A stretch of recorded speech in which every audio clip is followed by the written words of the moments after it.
We want to be sure that everybody knows that we're just here to talk about Canvas. We're not here to change you or to tell you to come to the other side and teach online. Although if you are interested in coming and teaching online, we'll talk about that at the end, how you can let us know what you want to do in terms of teaching online. My name is Kate Sprague, and I am an instructional designer and a training specialist in the Online Learning Center. So what that means is I have a lot of hats that I wear. I am the training specialist, so if you teach online, I'm one of the first people that you meet online, and I train you not only how to use the tools online, but how to actually teach online, because it is a lot different than teaching face-to-face. There's a lot of different strategies that we incorporate.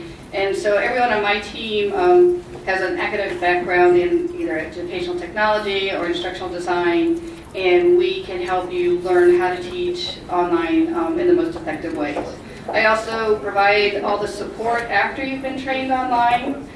So once you've gone through the training and you're initially teaching online, I follow you through your first term of teaching online, and anytime after that, everybody has me on speed dial, as some of Suzanne knows and Mary Janie knows. We're always available. We are a full-service organization at the Online Learning Center, so we do offer a lot there. And the other hat I wear is the instructional design part. So what we do there is we create the online classes that the programs have directed us to create. So we work with the instructors. We take their content and turn it into what's most effective for online learning. Like I said, it's not going to be the same as classroom. We're not going to let you walk in with your PowerPoint and say, here, put this online and I'm done, because that's not effective online learning. So we work with you and teach you strategies on the best way to create your classes online. So now here is Elizabeth.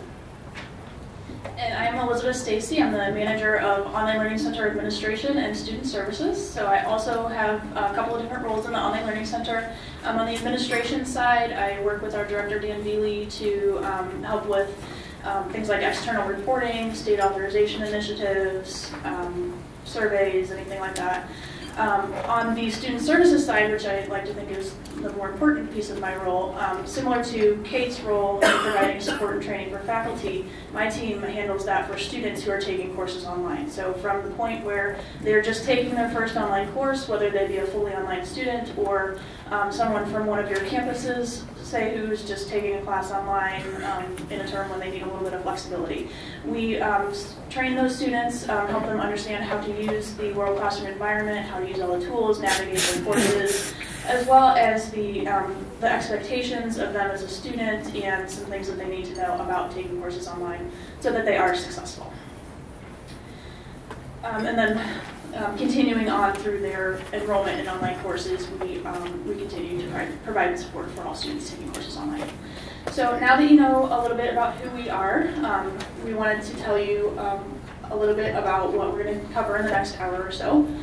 So why we're here mainly is to talk about Canvas and how you can utilize it to either help yourself as you're teaching or enhance your classroom in the face-to-face environment.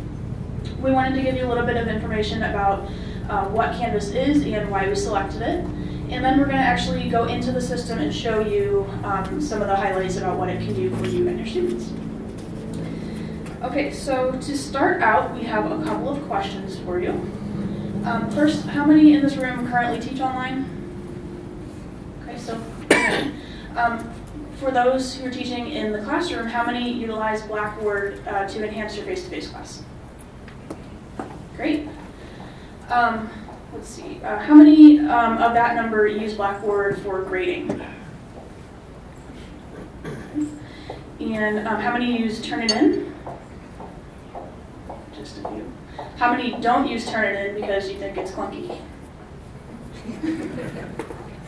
And lastly, how many find Blackboard to be a difficult system to use? I know it's got to be more than that number. Okay, so our next question is, before today, how many people have heard of Canvas? Thank you. Is anybody currently using Canvas in another teaching environment? One? Good. All right, so on your tables, we've put out some fortune cookies. They're about in the middle of each table. You might need to shuffle around to make sure everybody gets one. So go ahead and open those, and at the end of this section, we're going to ask a few of you to read your portion.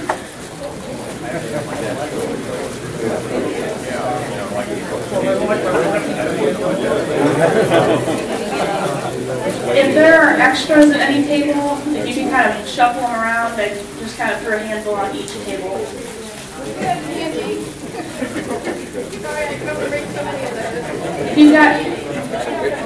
If anybody doesn't have one, if you raise your hand, and if you have extras on your table, if you can kind of pass them in the direction of the hands, please. I was just thinking that phone and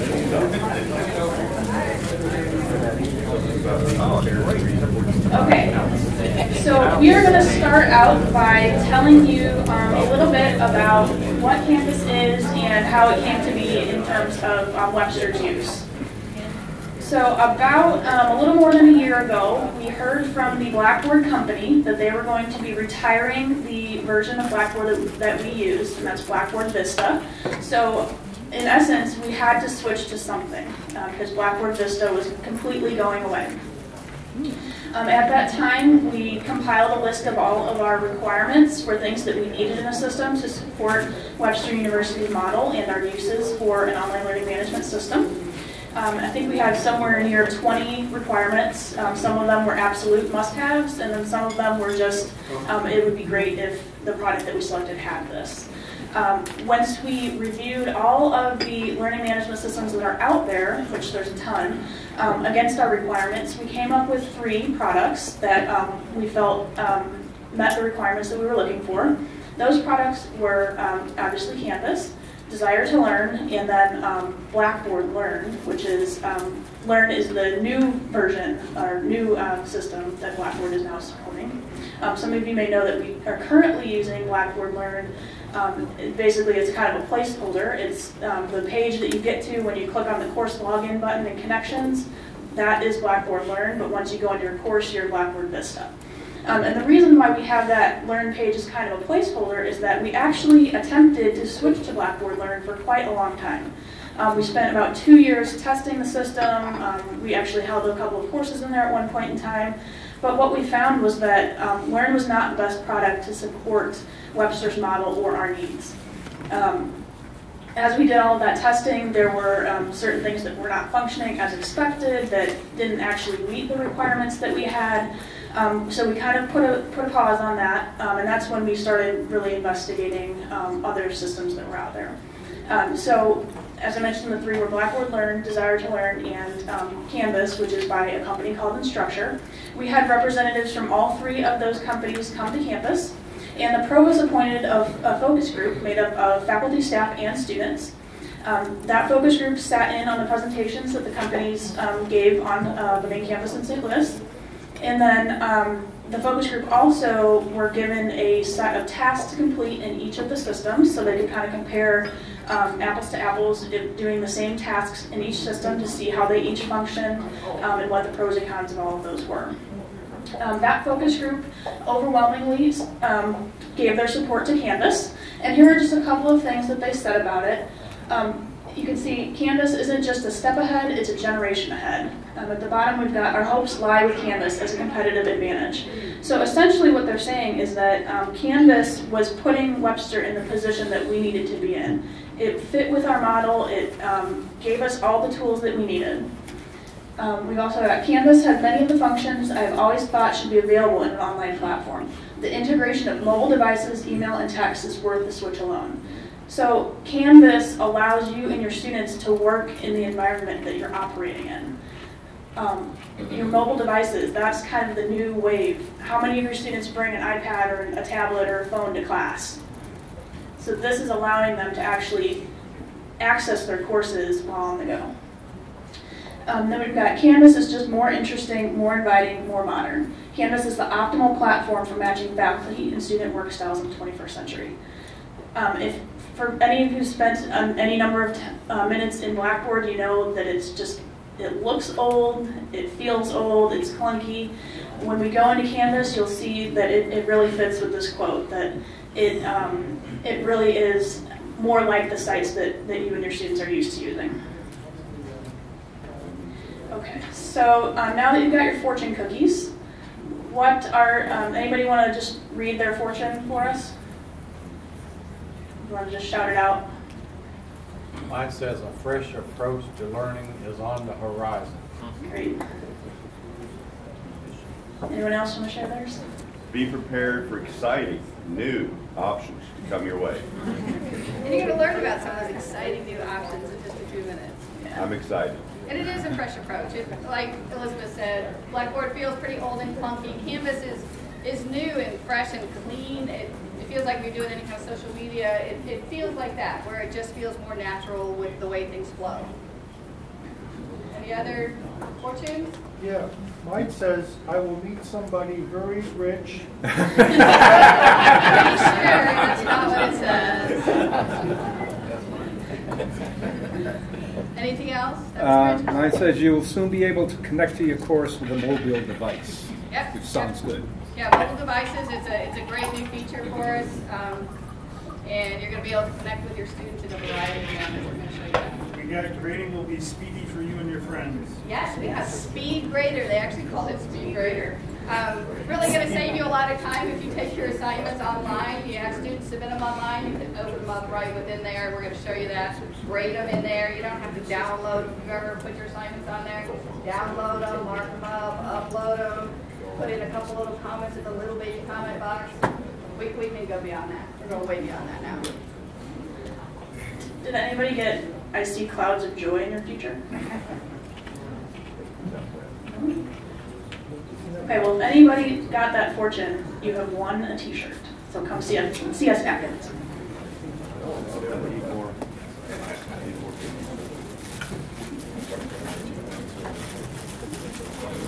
All right, so while we are from the Online Learning Center, we recognize that most of you out here do not teach online. So that's fine, we'll still talk to you, we like you anyway.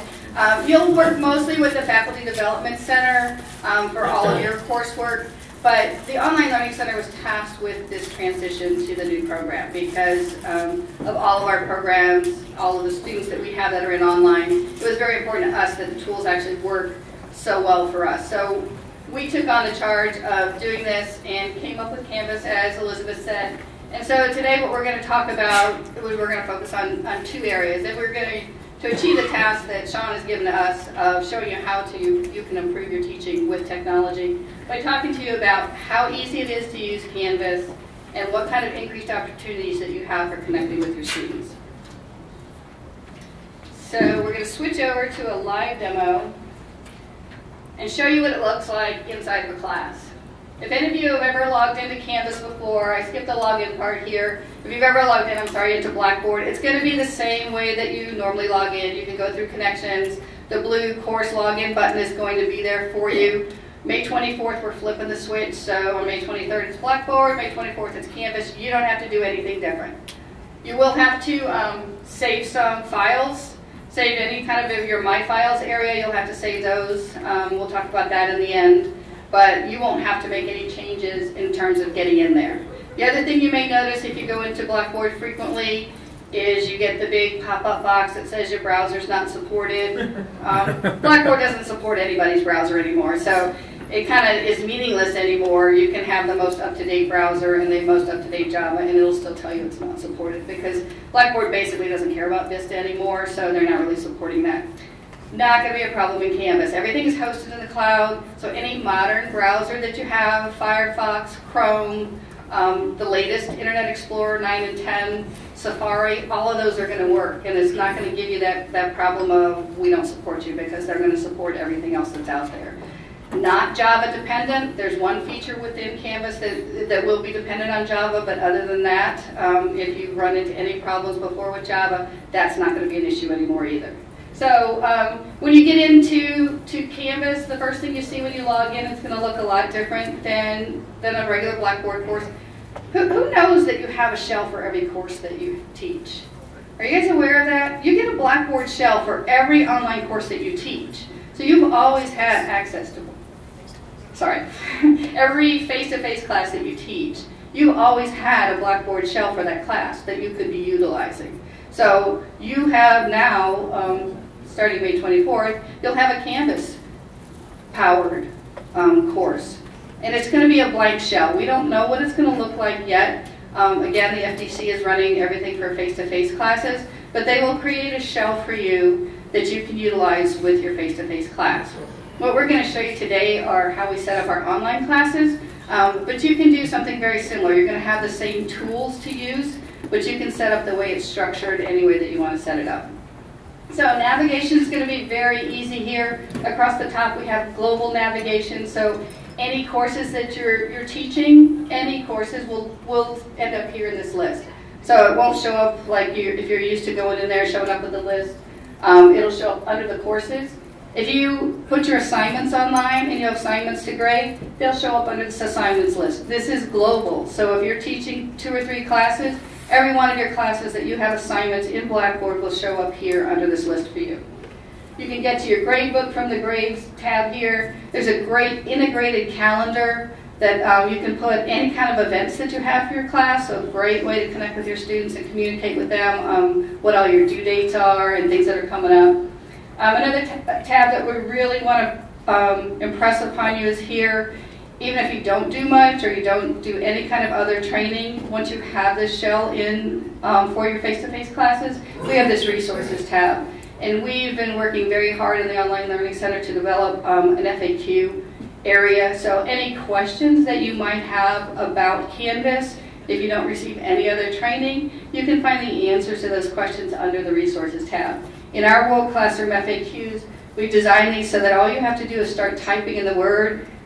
So maybe if you want to know more information about discussions, start typing it in and it'll bring up all of the documents that we've created related to discussions. They're very visual tutorials that'll step you all the way through, say how do you find your discussions, how do you access your discussions, how do you edit your discussions. If you want to create a discussion online for your students to keep talking about something, that, maybe a topic that was really hot in your class last week, and you want to extend that discussion, you can create that discussion within your shell online, and students can go in there and talk back and forth with each other in an asynchronous manner.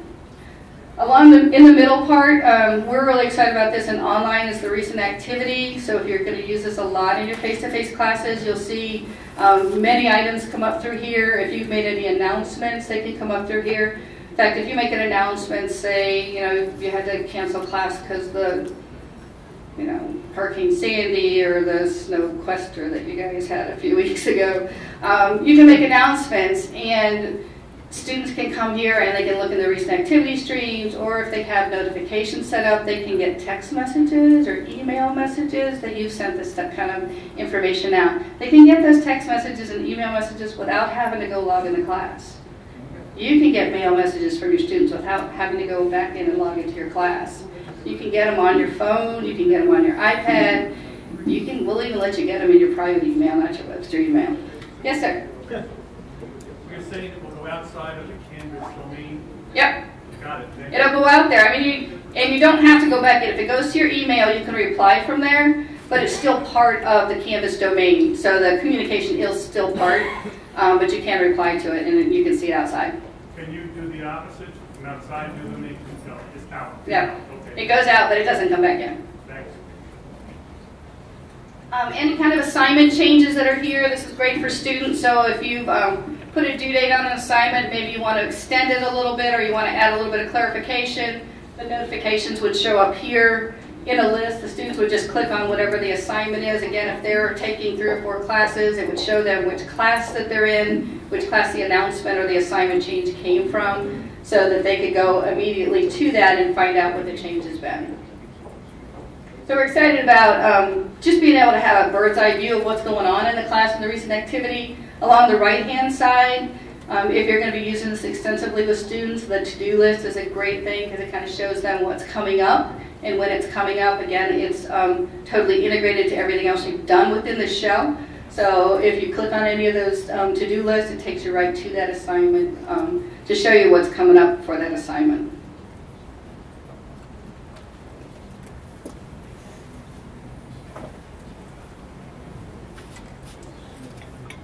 That took Elizabeth right into an assignment when she clicked on that to-do list. Another thing that we think that could be very useful for people who are teaching face-to-face is the syllabus. I know you're going to all be putting your syllabi into Concourse. And what we're saying right now is that we're hoping that we will have an integration with Concourse at some point in time so that we can pull it into our online classes. I don't know if it's going to work for the face-to-face classes, but what you can do is once you've made your syllabus in Concourse, you can create a PDF of that and link it directly in here. The syllabus page is totally editable. It's like a wiki. So all you would have to do is click on the right-hand side to say edit the syllabus description, and you could actually copy and paste it in there, or you could just put a link into your syllabus there. So that could save you time. If you ever have students that come back in week 3 and say, hey, I lost my syllabus, I don't remember what I'm supposed to do. Tell them that, if you're going to put it in your online class or put it in your shell, that it's there for them and you don't have to print out another copy and send them there. A great tool that's part of the syllabus is the syllabus schedule. It automatically generates so that if you are creating discussions or assignments or even events in here, they'll show up in this calendar at the bottom. So it gives students a day-by-day listing of any kind of events that you're expecting them to participate in, whether it's during your class or outside of class. Excuse me, it pulls that out of the PDF and populates that? No, it won't pull it out of the PDF. So what comes up here is the quizzes and the assignments and the discussions. So if you set up an assignment, it'll fill up in here. So if you go into Canvas and create an assignment for students to submit their assignment online instead of handing it to you, then that item will show up in this list. It won't pull it out of the PDF. It'll only come from the tools in here. So if you created a discussion for students to participate in, a quiz or an assignment, then it will fill into the syllabus schedule. Yes, sir. I'm a course designer for the online program for 2 of the procurement courses. Am I going to get a chance to see what has been ported to Canvas before the thing goes live? Yes, sir, you are. The Online Learning Center is migrating all of the online courses, and as soon as the migration is finished, we'll be giving the mentors access. Are you teaching the summer? Yeah. Okay, so you'll have access soon. We can talk right after this. I may have already made a practice course for you. We've set up online training courses for our online staff, and the FTC will be doing the same thing for face-to-face people. But as soon as we have your course migrated, then you'll get access to it. We're trying our best to pull these online courses over and make them look and feel very similar to what they were in Blackboard. So are we going to have the same master courses like we do in Blackboard now? Always, we're sticking with the master clone model. For those of you who aren't familiar, in the Online Learning Center, we do work on a master clone model, which means that we have a faculty member create a master course based on all the standards and outcomes that are designed by the program, and then every time a section of that course is taught online, we clone it so that it looks exactly the same, so students are getting the same information no matter who their instructor is online. Yes? Will the mentors get access prior to the 6-week training you had mentioned we get the online training in February? Well, the mentors will get access, like I just mentioned, as soon as we get your course migrated. If you're teaching in the summer, you should be receiving an email if you didn't already this week. You'll receive an email about getting into the practice and training course and then getting access to the actual course.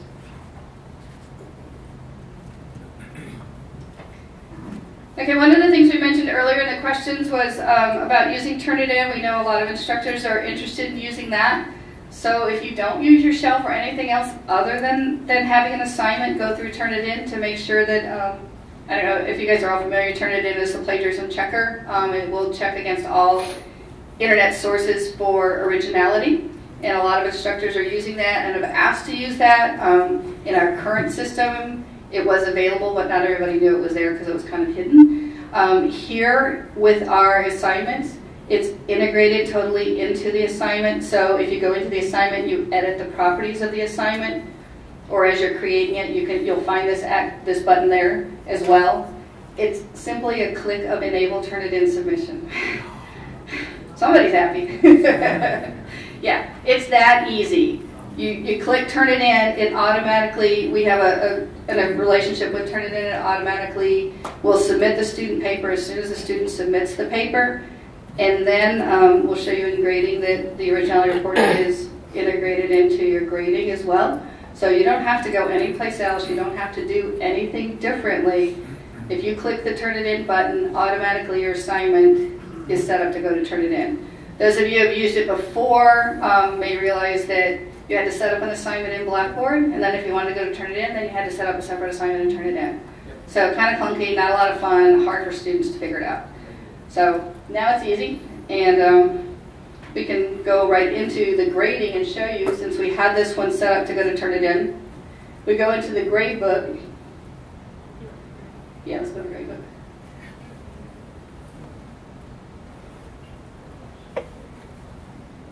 And you'll notice that this grade book looks a lot different than the one that you might have seen in Blackboard before. It's very color-coded and very visual. You can see if anything's been graded by the numbers that are there. If something's been submitted, you'll see the page icon that hasn't been graded yet. The little corners will tell you if what the information is about the comments about it or any kind of details. And then we can take you directly into the speed grader from here. So we'll talk about speed grader and Turn It In at the same time.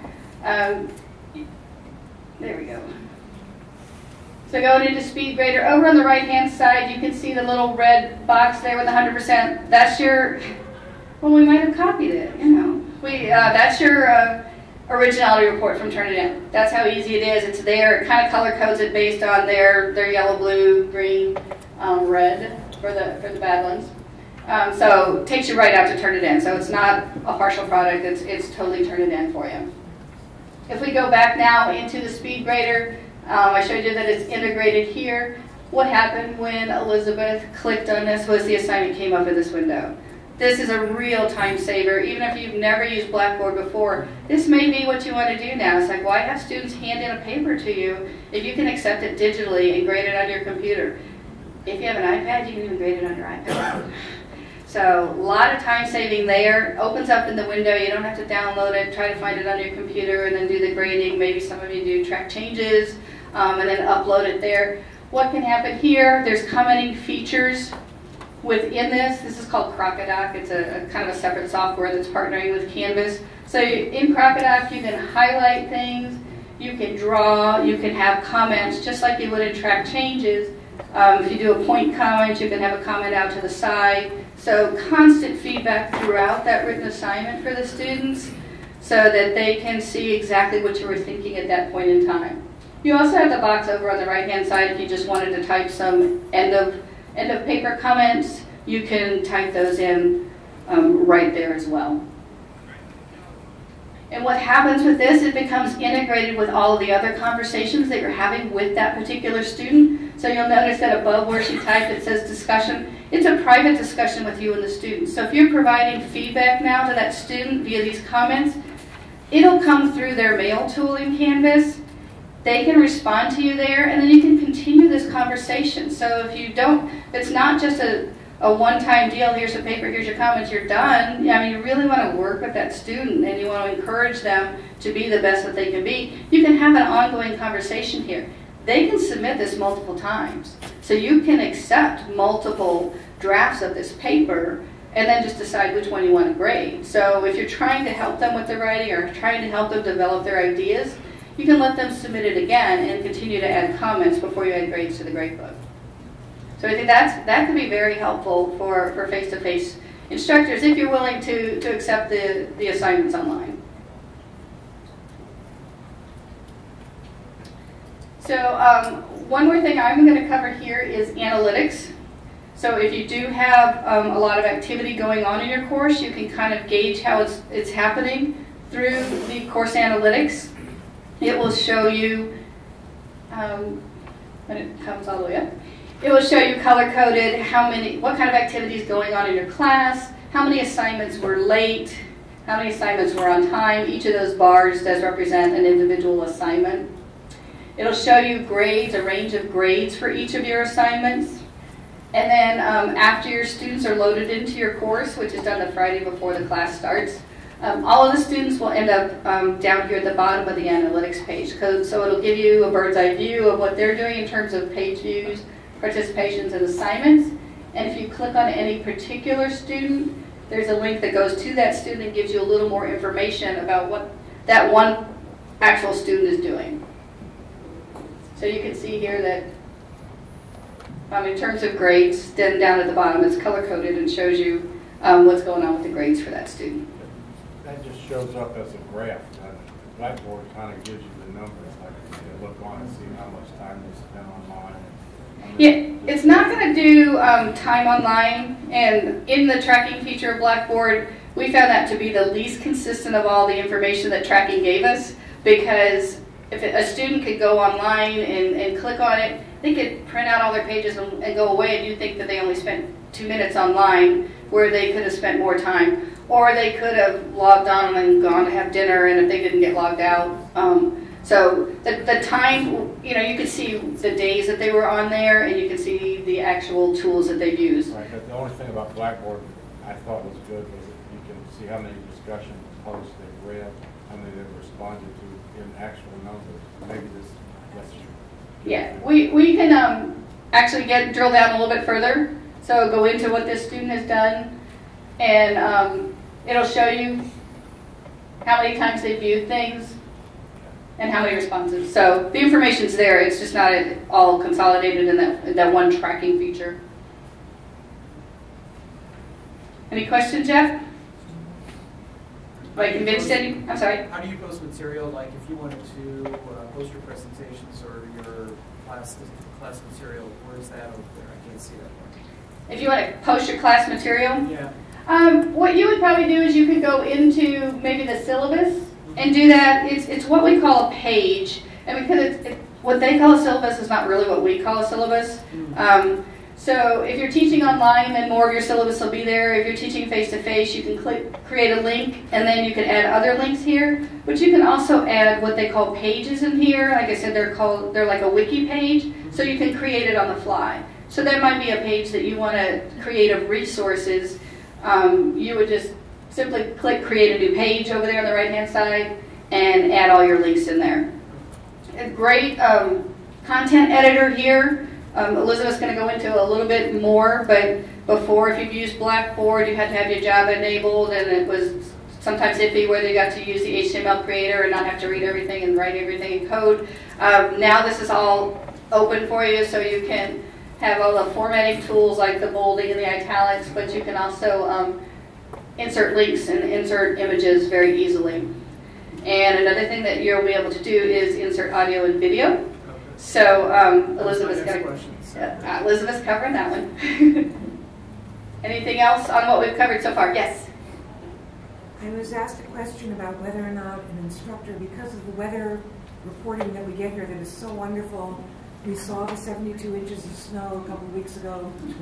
Yeah, I felt really sorry for you guys when that happened. That we closed for because it was coming and going to knock us to 27.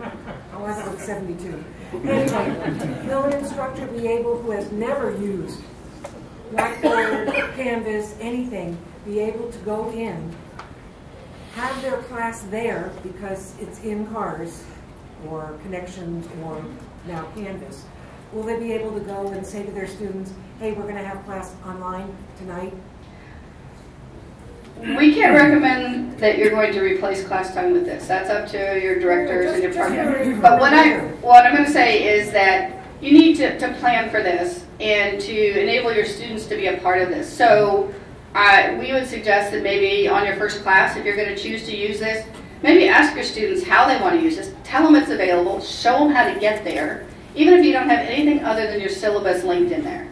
Tell them there may be a time during this 9-week period that we will need to do something online. So spend 15 minutes, jump on here and show them where the syllabus is. Show them, hey, if we do have, this huge snowstorm that doesn't happen, I'm going to post the discussions online. And so I'm going to expect you guys to participate during the week. So if you're going to have your assignments online, spend some time in that first class and show them where it is, because a lot of students don't know where it is. If you're not using it, they may not think about it. If their other instructors aren't using it, they don't know it's there either. I mean, when I asked for who knows that you have a show every time, I mean, it was less than 20% of the people raising their hands out here. So that if you don't know it, the students don't know it either. So I would say anticipate those kind of events and set it up and say, you know, I'll be sending you messages if we're going to be doing something online, then you'll know that the class is there. So it does require pre-planning on the instructor's part. Absolutely. Does the student need to do something at the beginning of class in order to enable themselves to receive messages from the instructor, say on their mobile device? They do. Do you want to just show, are you talking notifications? Okay, we're going to talk about that.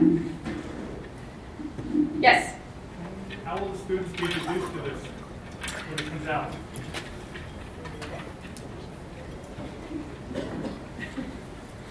Okay, for students who are taking courses online, we have a variety of training opportunities that we've designed for them. We've got an orientation course, or a training course that we're renaming it to, that they'll be able to actually go in and practice, you know, looking through all the items in their course, finding their syllabus, submitting an assignment, taking a quiz, practicing discussion.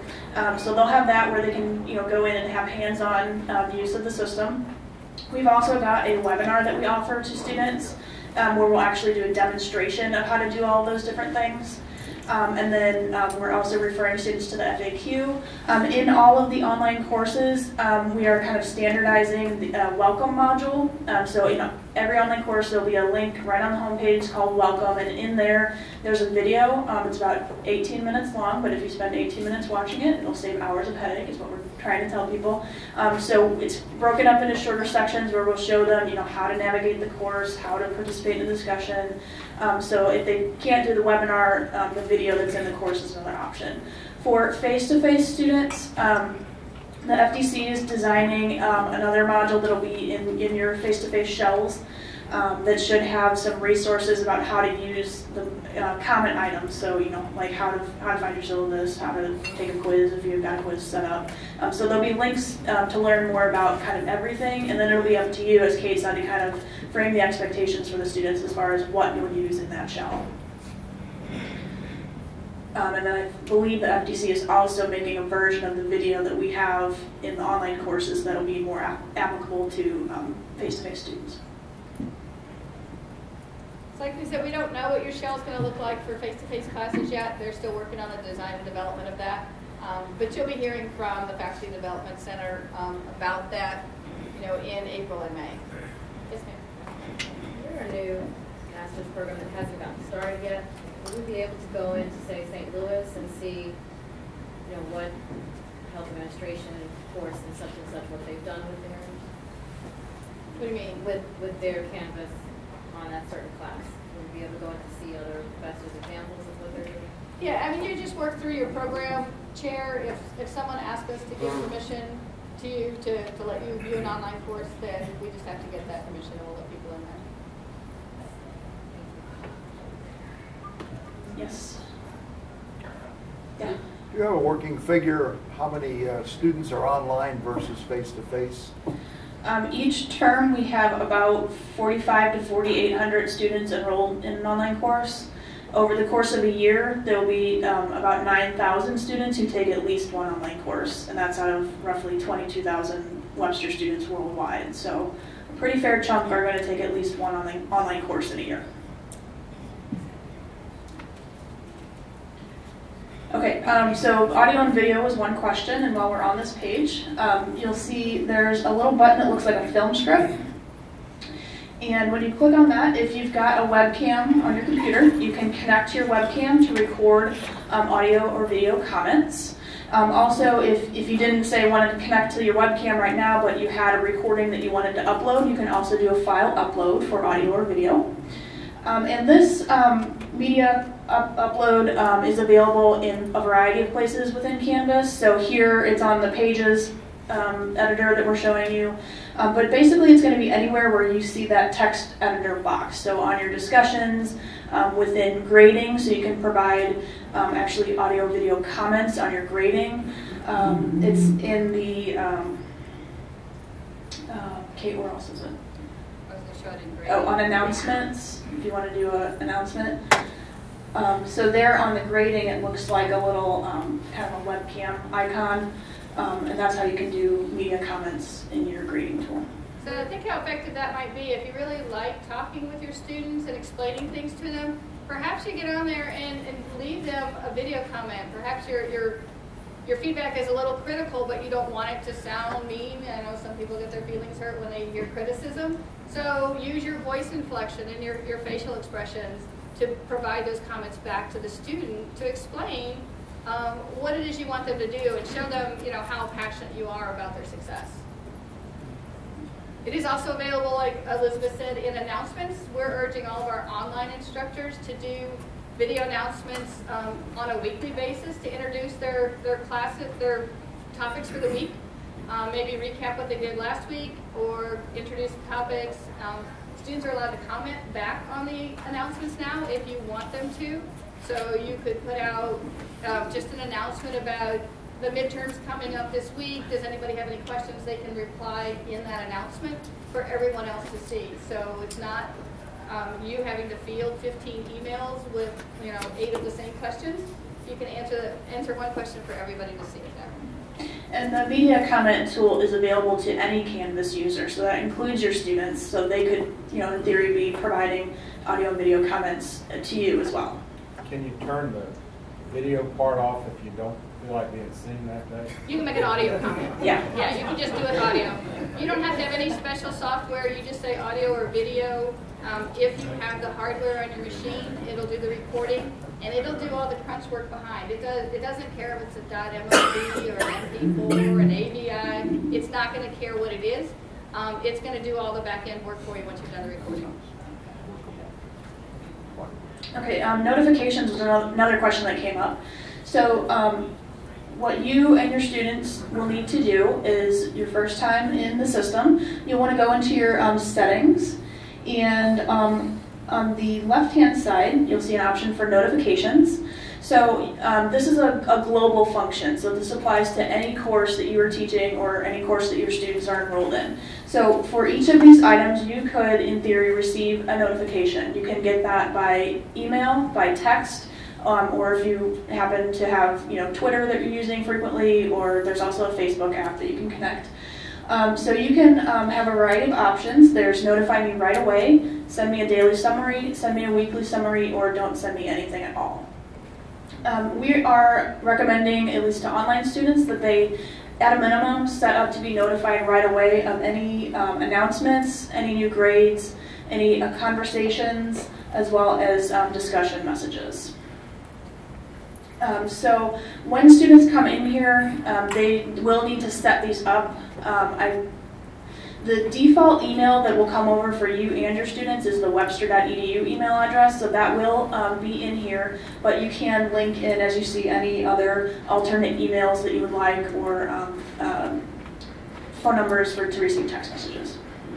That information is not shared with the students. This is just where you're saying you want to receive notifications.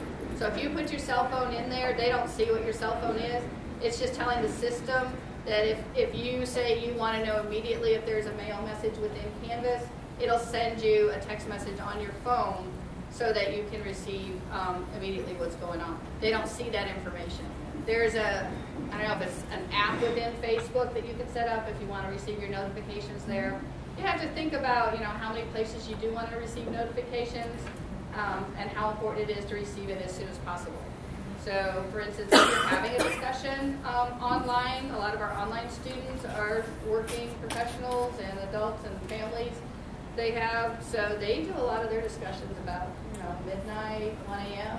So you don't want to be setting your notifications to as soon as possible to see when everybody's doing their discussion, because your phone's going to be going off all night long. So we do have recommendations in the FAQs about how our online instructors might want to set their notifications up here, and there's recommendations for the students as well. And as Kate mentioned a little bit earlier, if you have set up for conversations to go to your email address, you can reply from that email, and it'll add it right back to the thread within the Canvas system. Yeah. Maybe you've covered this, but the reverse. Let's say that you're trying to get to class to instruct face-to-face, and there's a traffic accident. Is there a reverse where you can text to your students so they all know you're running late or you may not make it because of traffic? You cannot create anything new to go into the system, but if you had like an existing message that went to all of your students, you could, in theory, reply back to that. But you couldn't start a new message to go into the system. So like we said, you can't go from outside to into Canvas. You can reply email to email. If you have an Android device or an Apple iPhone, you can get the Canvas app on those phones. And so then you could go in there and access your course and send a message through the course that way. So you could do it, but you've got to have a plan that you're going to run into traffic. Right, so if you have a Canvas app, you go right into your app. You can also access the course via any mobile browser, so you wouldn't have to have the app. So if you don't have the Apple or the Android, you still can do that, but you have to get to the course first. So notifications are going out. You have to be in the course to send them. Yes? How do you get the app? Apple devices, you go to the App Store and say Canvas. Canvas for iOS or Canvas for Android. Canvas for iOS or Canvas for Android. So if you have like an iPad, you just ask for Canvas for what? If you have an iPad, you're in special luck. You can get the Canvas for iOS app to do your class, and you can also get the SpeedGrader app on your iPad. Katie, would that cost? Nope. No. Free? Yeah, the apps are free. They're made by Canvas. And they're free. You just download them, and then you have access. You don't have access to your whole course, so like you can't create a lot of things, but you can send messages, you can read your discussions, you can grade papers. We're going to talk about mobile in a minute, but since you brought it up, yeah, they've got Android and Apple. I'm sure that they're working on more. They just got the Android at the end of 2012. We were out at their convention last year. They're all like 20 years old and Apple users, so they've been thinking kind of in one direction for a while, but they realize now that there's like over 200 campuses using Canvas, so they realize that the people they're talking to are a little more diverse than they are. So they're working on it. We're going to get as much out there and cover as many people as they can. And Kate and I both have iPads and iPhones here today, so if anybody after the session wanted to see what the apps or the SpeedGrader for iPad looks like, we're happy to show you. There's no SpeedGrader for Android? Unfortunately, not at the moment. But as Kate mentioned, I'm sure it will be coming eventually. Okay, so the next thing we want to talk about was different ways that your students can collaborate within Canvas. So in the course, there are a couple of different options that you'll see in your course tools menu. The first is going to be conferences. And conferences is basically allowing you to set up a web conference within the system for any of your users, your students to access. It's run by a tool called Big Blue Button. But basically you can just come in here and set up a conference. So I'm trying to think, Kate, what would be a good use of this in the classroom?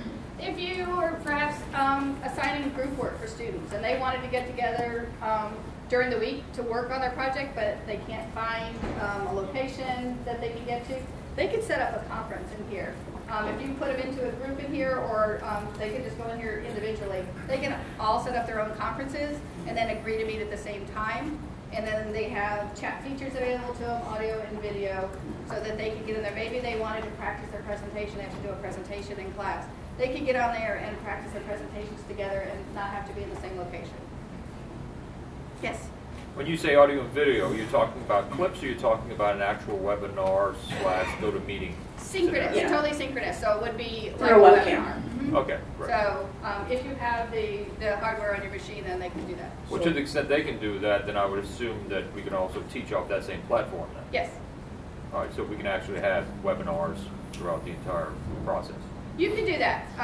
In the online world, we don't require that any of our students be in a certain place at a certain time, so we don't have synchronous events usually. If we do, they're voluntary. So in the face-to-face class, it would be a different setup. But yeah, you can get on there too and say, hey, I'm going to be online Thursday night. If anybody wants to talk about what the final is going to be like, let's do it real time. How scalable is it? How many students can I get on there at any one time? Is there you get your whole class on there. Say again? You get your whole class in there. Okay. Can I also do at the same time integrate PowerPoint slides? Yeah, you can share. Yeah, you can share any document through this Big Blue Button tool. What's the benefit of doing something synchronous versus asynchronous? For students in the online environment especially, they can be from all over the world, so you could have one student who's deployed in Afghanistan, another student in California, and a group in St. Louis. So doing something in a synchronous way, not every student can always make it at the same time, or it might be 3 a.m. where they are. Exactly, I understand that, but I said, what's the point? What's the benefit of doing something that you're requiring the synchronous conference? Well, the synchronous would be so that if maybe they have class on Tuesday night and they need to present next Tuesday night, and they don't want to drive back here to meet. So if you have a set time, It has to be arranged. Again, everything has to kind of be arranged ahead of time. There's no magic to everybody know what's going on. But if the group decided they want to do this, or an instructor decided they want to use it, they would just say, hey, let's go to this conference. If you set up the conference as the instructor, then the students would receive an invitation to join it. So then everybody would know that way. There's a question in the back. Yes. I apologize. I may be asking the same question, but I'm not hearing so well.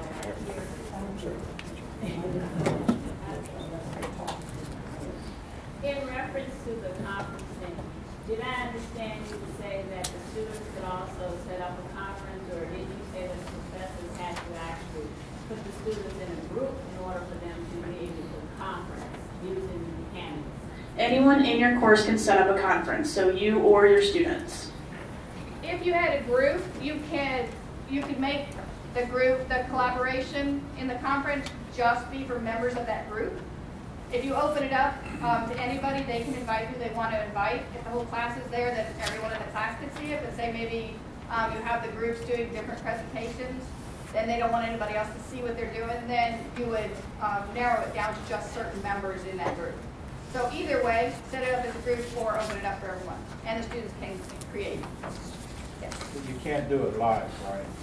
Like if you were in a classroom and you're teaching and you got 2 students that are off somewhere, but they have access, you can't. You can do that. You can? Yeah. You can set up your laptop and right while you're teaching, they could be in on the deal. Yeah. This is really not a question, but we all know we've got super technology, and Webster gives every one of us a laptop and cameras and fancy stuff. We don't have to buy anything. The truth of the matter is not every student probably has access to cameras, facilities, and that sort of thing on their laptops. So I guess we have to be a little bit sensitive to their capabilities to deal with all this. Absolutely. Again, that goes with setting up how you're going to use this at the beginning of class and finding out if everybody has the technology that can support these kind of activities. Okay, we've only got a few minutes left, so the last thing we wanted to show you, or real quickly, we also wanted to show you collaborations. And collaborations allow groups of students or you and your students to collaborate on documents. So on your course tools menu, you have 2 options. One is Google Docs, and the second is Etherpad. So this allows you to kind of create a new document and for all users to be either working on it at the same time or at different times. And here in Etherpad, it color codes who is adding what information. So you can see that we have pink, blue, and yellow, and those are all different users adding to the same document. So this is another tool that could be used for group projects. Okay, so the last thing we wanted to show you here is calendar, which we kind of talked about a little bit before. But the calendar tool, in particular for students, is a really great tool because it allows them to see what's coming up in the course. Now remember, this does require that you've added information to the system, so if you've set up assignments, quizzes, discussions, they will populate on this calendar just like they populated on the schedule piece of the syllabus tool. For a faculty member, it's really easy to change dates on assignments, so you can literally just drag and drop it to a new date, and it updates it everywhere in the system because it's all integrated together. For students, they can click on those items, and it will open the information for that assignment, and it also provides them a direct link to it. The other nice thing about calendar is that you have a calendar feed, so if you wanted to export this to a calendar that you're using on a daily basis, maybe an Outlook calendar, Google Calendar, you can just grab the calendar feed right there and plop that right into your personal calendar. Can the students use that too? Yes. Okay. Can I ask you, we don't use anything like this at Oxford, this is a treat to see. But I was going to ask you, in a sense, what you're doing, if you're a student, is you're having created for you a kind of a record of an educational conversation that's extended over a term or whatever it may be. How long does that last? For online courses, we remove course access for students 10 days after the conclusion of the term. Faculty have access for up to 1 year. We are exploring, though, there's a feature within here called e-portfolios, which could allow students to access assignments that they have submitted in an earlier term. They can access that through the e-portfolios Because it seems to me that if you'd have the potential to kind of build a portfolio that would be the record of your degree or whatever it may be, but only if you can keep it somehow. Right. Can you export it? You can't export, not the whole course. Not the whole course, yes. No, I mean, students can copy and paste anything that they've had in there, so all of our threaded discussions, in our threaded discussions, we use those a lot in online learning because we have so many diverse students. We can have military students, we can have international students, we have people from Little Webster Groves in there. It gives a great, rich interaction between all of our students. So they learn a lot in their threaded discussion area. So they could go in and copy and save that kind of information if they wanted to save that as part of what they've learned in their class. But they don't have access to the course after 10 days, like Elizabeth said. But you know, if we work on the e-portfolios, then I think a lot of the schools are doing that. Like the School of Education, I know for sure they do some portfolio work. So they do gather in, and we ask students to save artifacts from their courses so that they can. So a grade of assignment, for example, you need to save somehow. You right. Cut and paste it and save it somewhere. Or you can download it even in the speed grader. Once it's been graded and the comments are there, you can actually download with the comments and the annotations. Yeah, right. So the student could save that as a record of what they've been doing. Yeah.